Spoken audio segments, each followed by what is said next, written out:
Good morning and welcome back from break. Today we're going to be reading a short chapter from Mrs. Spring Fragrance by Sui Sin Far. That is the pen name of Edith Eden. Edith was originally from Britain and then she came to Canada before arriving in the US. But what made her a unique author at her time was that she was the first Chinese female author in the US. So she wrote to raise awareness about immigration and about culture. Chapter 1.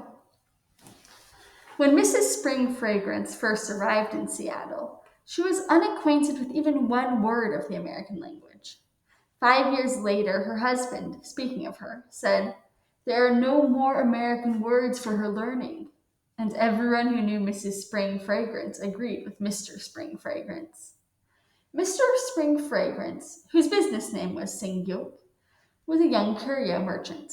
Though conservatively Chinese in many respects, he was at the same time what is called by the Westerners Americanized. Mrs. Spring Fragrance was even more Americanized. Next door to the Spring Fragrances lived the Chin Yuns. Mrs. Chin Yun was much older than Mrs. Spring Fragrance, but she had a daughter of 18 with whom Mrs. Spring Fragrance was on terms of great friendship. The daughter was a pretty girl whose Chinese name was Mai Guai Far, a rose, and whose American name was Laura.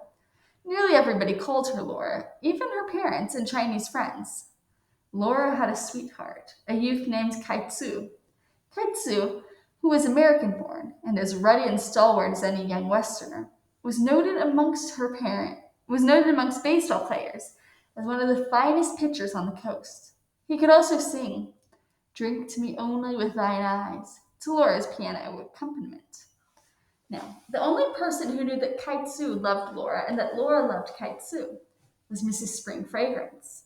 The reason for this was that although the Chin Yuan parents lived in a house furnished in American style and wore American clothes, yet they religiously observed many Chinese customs, and their ideals of life were the ideals of their Chinese forefathers. Therefore, they had betrothed their daughter Laura at the age of 15 to the eldest son of the Chinese government school teacher in San Francisco. The time for the consummation of the betrothal was approaching. Laura was with Mrs. Spring Fragrance, and Mrs. Spring Fragrance was trying to cheer her. "I had such a pretty walk today," said she. "I crossed the banks above the beach and came back by the long road. In the green grass the daffodils were blowing, in the cottage gardens the currant bushes were flowering, and in the air was the perfume of the wallflower. I wish, Laura, that you were with me." Laura burst into tears. "That is the walk," she sobbed. "Kai Tzu and I so love. But never, oh never can we take it together again."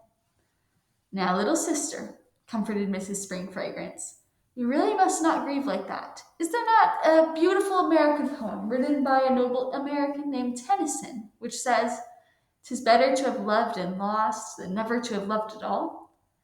Mrs. Spring Fragrance was unaware that Mr. Spring Fragrance, having returned from the city, tired of the day's business, had thrown himself down on the bamboo settee on the veranda, and that although his eyes were engaged in scanning the pages of the Chinese world, his ears could not help receiving the words which were borne to him through the open window. "'Tis better to have loved and lost than never to have loved at all," repeated Mr. Spring Fragrance. Not wishing to hear more of this secret talk of women, he arose and sauntered around the veranda to the other side of the house. Two pigeons circled around his head. He felt in his pocket for a lychee, which he usually carried for their pecking. His fingers touched a little box. It contained a jadestone pendant, which Mrs. Spring Fragrance had particularly admired the last time she was downtown. It was the 5th anniversary of Mr. and Mrs. Spring Fragrance's wedding day. Mr. Spring Fragrance pressed the little box down into the depths of his pocket. A young man came out the back door of the house at Mr. Spring Fragrance's left. The Chin Yuan house was at his right. "Good evening," said the young man. "Good evening," returned Mr. Spring Fragrance. He stepped down from his porch and went and leaned over the railing which separated this yard from the yard in which the young man stood. "Will you please tell me," said Mr. Spring Fragrance, "the meaning of 2 lines of an American verse which I have heard?"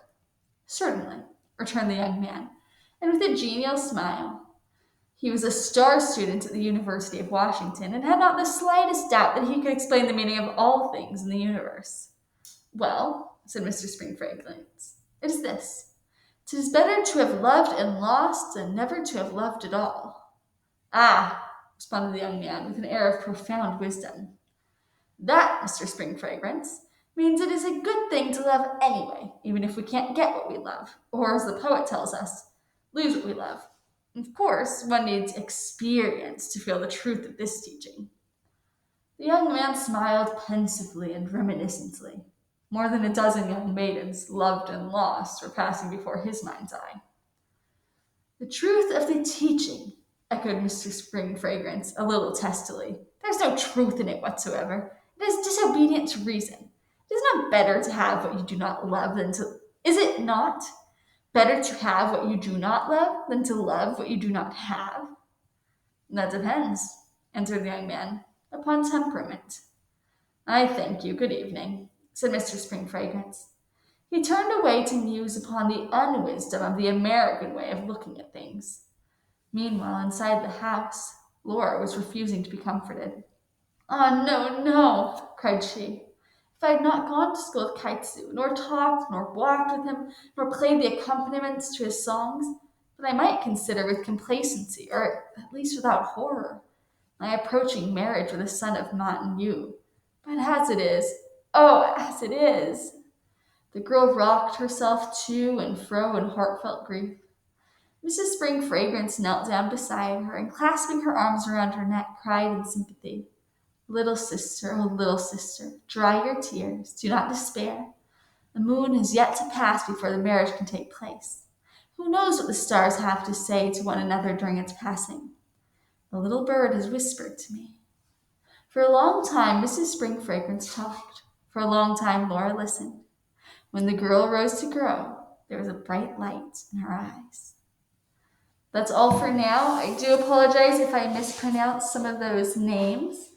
If you're interested in reading more of Mrs. Spring Fragrance, visit Gutenberg.org.